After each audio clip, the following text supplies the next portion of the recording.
Andy, how much of a blow is it that Gareth Bale doesn't play for Wales? Well, let's just say probably take England's best player that you believe you have, take him out your squad and go into a big game and say, would we miss him? Will we miss him? The answer would be emphatically, yes, of course we will. And Gareth Bale is Wales, on his day, most dangerous threat to England, or was the most dangerous threat they had, I think, to England. He was the one that would have caused them most problems. He was the one that would have given Fabio Capello some sleepless nights maybe about how we deal with him. If he plays to the kind of standard he showed against Inter earlier this season, can we cope with him?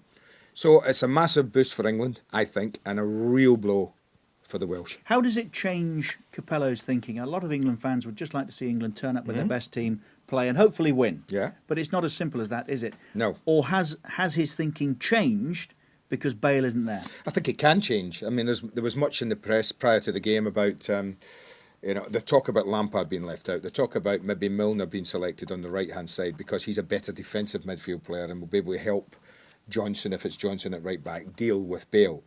Now they don't have that problem. So if he wanted to be more adventurous, if he wanted to say, do you know what, then we don't have to worry about that too much now. I'm going to pick Aaron Lennon instead. I'm going to pick somebody who's going to go and attack them. And I'm going to pick Frank Lampard because he can get forward and get a goal. And I don't have to worry about a defensive midfield player in there.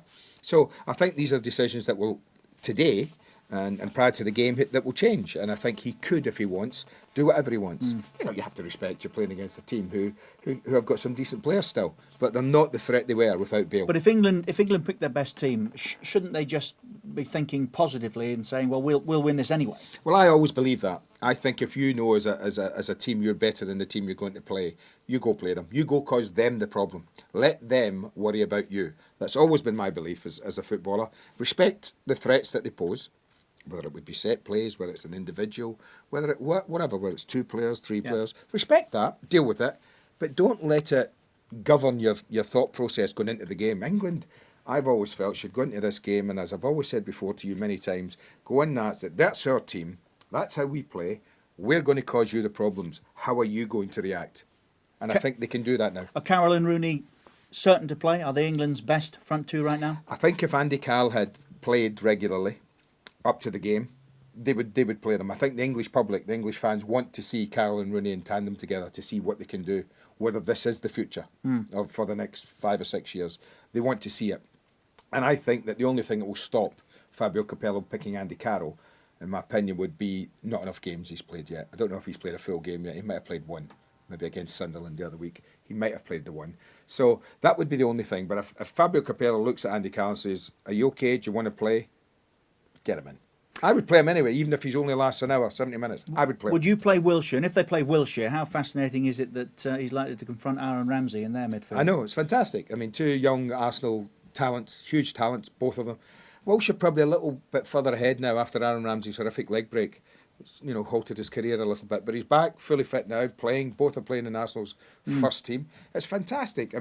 Wilshere will play, I think. I would be amazed if Jack Wilshere doesn't start the game, and I think so will the English public, and I don't think Capello start the game where, though? Where do you play him? Well, you play him in the middle of midfield.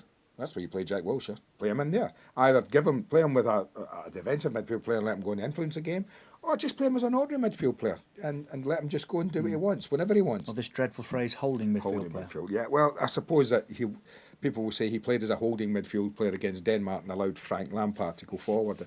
But Wilshere should never be restricted by saying, don't ever go forward. Because if he does, Frank can just see it, if it's Frank, and just say, OK, he's gone, I'll just sit. It works, that's what footballers do. Yeah, absolutely. England win or not? I think England will win. I mean, I think the loss of Bale's huge. What's a good win for England? Any win. I think with Montenegro top of the group, England have to win. They've played a game more, Montenegro, they're 3 points ahead.